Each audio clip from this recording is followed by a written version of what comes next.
the voltage regulation of three-phase alternator with the capacitive load. So you can see here, this is the capacitive bank, capacitive load connected to the alternator. So you can see here, already the setup is started. Okay, so we have started the alternator with 1500 rpm.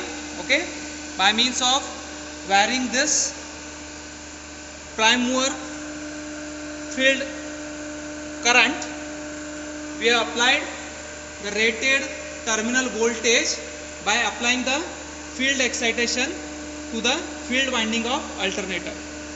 So you can see here, this voltmeter around 415 volts.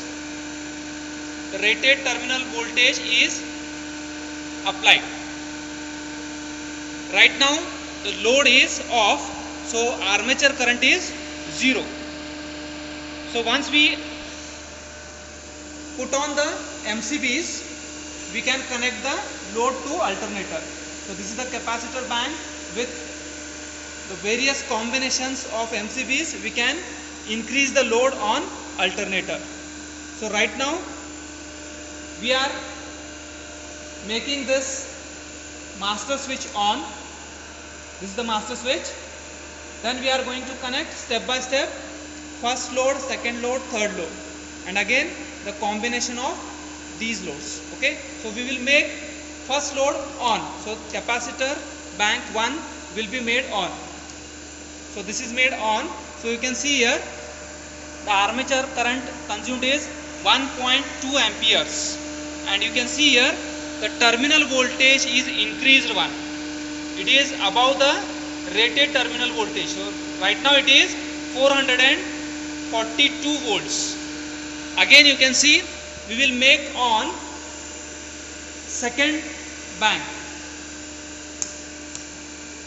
So second bank is made on. So current is now increased at 3 amperes, and again you can see here terminal voltage further again increased at a value of 473 volts. Again we will make third bank on. So you can see here the armature current goes to 5.5 amperes and terminal voltage increases at 511 volts. So as the capacitive load increases, the terminal voltage goes on increasing. So you can see here, if we make a tabular format, then for capacitive load the field current will remain constant. So this is the field current. You can see once again here, this is the field current of the alternator. So it is remaining constant everywhere. It is 0.5 to 0.6 ampere, and armature current goes on increasing. The terminal voltage also goes on increasing. So if we calculate the voltage regulation, it will become negative. So it will become minus of something. So this is the determination of voltage regulation with capacitive load. Thank you.